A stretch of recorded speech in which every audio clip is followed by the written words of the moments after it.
Ingles.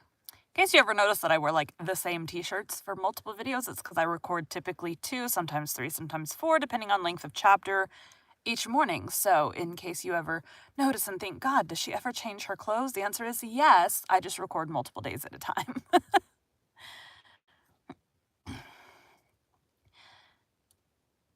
Today we'll be continuing Rilla of Ingleside by Lucy Maud Montgomery. Chapter 34. Mr. Hyde goes to his own place, and Susan takes a honeymoon.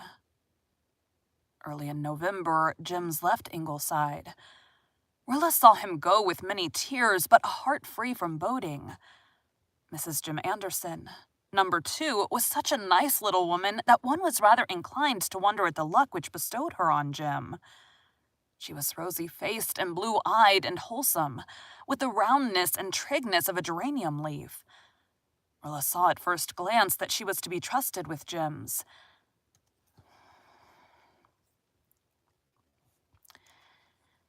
"I'm fond of children, miss," she said heartily. "I'm used to them. I've left 6 little brothers and sisters behind me. Jims is a dear child, and I must say you've done wonders in bringing him up so healthy and handsome. I'll be as good to see him as... I'll be as good to him as if he was my own, miss, and I'll make Jim toe the line all right. He's a good worker. All he needs is someone to keep him at it and to take charge of his money. We've rented a little farm just out of the village, and we're going to settle down there. Jim wanted to stay in England, but I says no. I hankered to try a new country, and I've always thought Canada would suit me. I'm so glad you're going to live near us. You'll let Jims come here often, won't you? I love him dearly. No doubt you do, miss, for a lovabler child I never did see. We understand, Jim and me, what you've done for him, and you won't find us ungrateful. He can come here whenever you want him, and I'll always be glad of any advice from you about his bringing up. He is more your baby than anyone else's, I should say, and I'll see that you get your fair share of him, miss."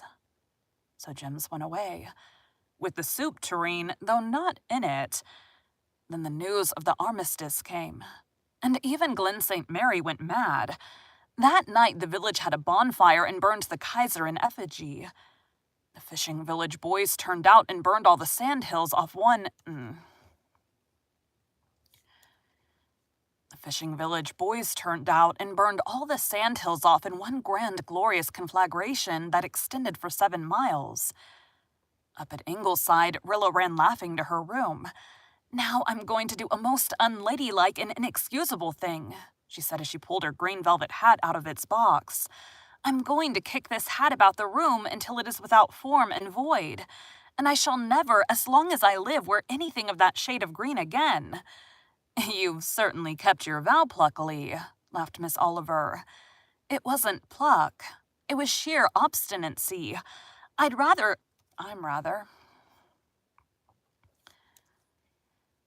ashamed of it," said Rilla, kicking joyously. "I wanted to show Mother. It's mean to want to show your own mother, most unfilial conduct. But I have shown her, and I've shown myself a few things. Oh, Miss Oliver, just for one moment, I'm really feeling quite young again. Young and frivolous and silly. Did I ever say November was an ugly month? Why, it's the most beautiful month in the whole year. Listen to the bells ringing in Rainbow Valley. I never heard them so clearly. They're ringing for peace and new happiness, and all the dear, sweet, sane, homey things that we can have again now, Miss Oliver. Not that I am sane just now. I don't pretend to be. The whole world is having a little crazy spell today. Soon we'll sober down and keep faith and begin to build up our new world. But just for today, let's be mad and glad." Susan came in from the outdoor sunlight looking supremely satisfied.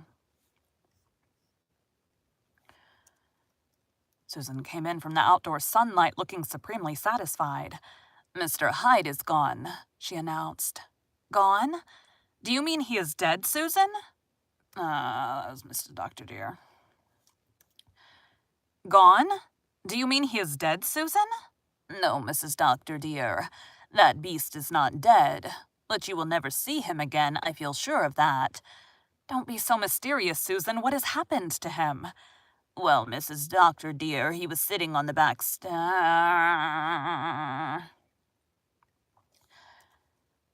Well, Mrs. Doctor, dear, he was sitting out on the back steps this afternoon. It was just after the news came that the armistice had been signed and was looking at his Hydist. Dang it.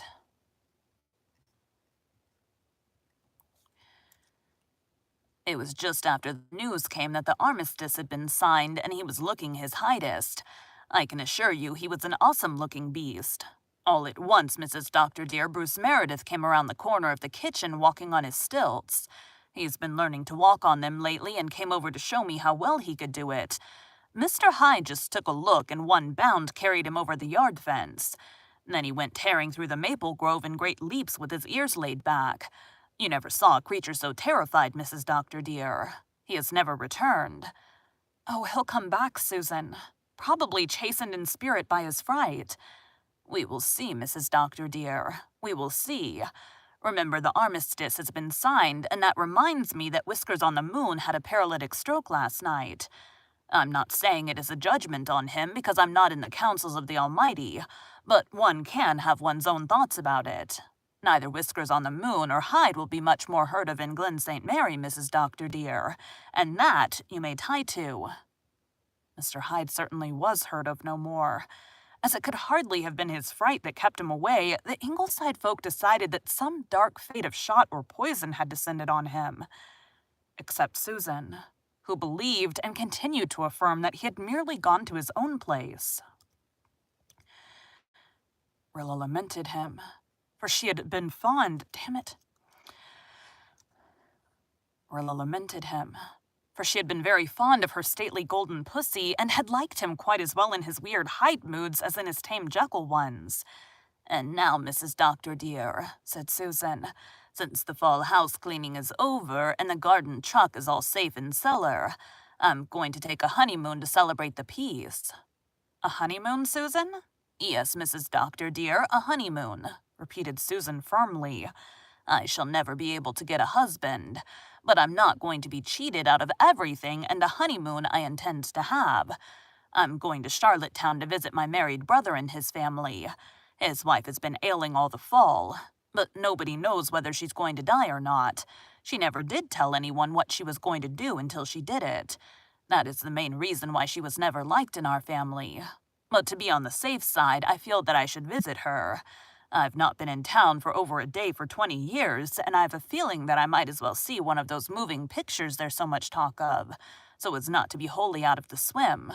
But have no fear that I shall be carried away with them, Mrs. Doctor, dear.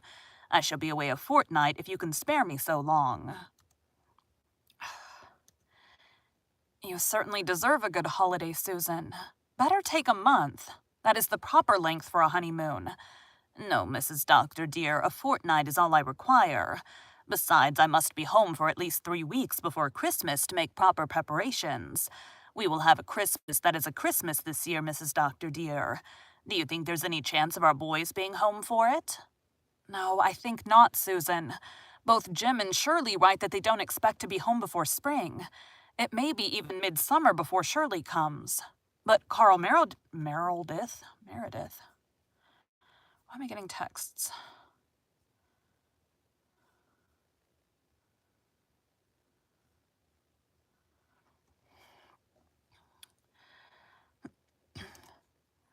But Carl Meredith will be home, and Nan and Di, and we will have a grand celebration once more. We'll set chairs for all, Susan, as you did our first war Christmas. Yes, for all. For my dear lad whose chair must always be vacant, as well as for the others, Susan. It is not likely I would forget to set his place, Mrs. Doctor, dear, said Susan, wiping her eyes as she departed to pack up for her honeymoon. Thank you for joining Bite at a Time Books today, while we read a bite of one of your favorite classics. Again, my name is Bree Carlile, and I hope you come back tomorrow for the next bite of Rilla of Ingleside. That's the end of that. Oh, we got one chapter to go. Woohoo!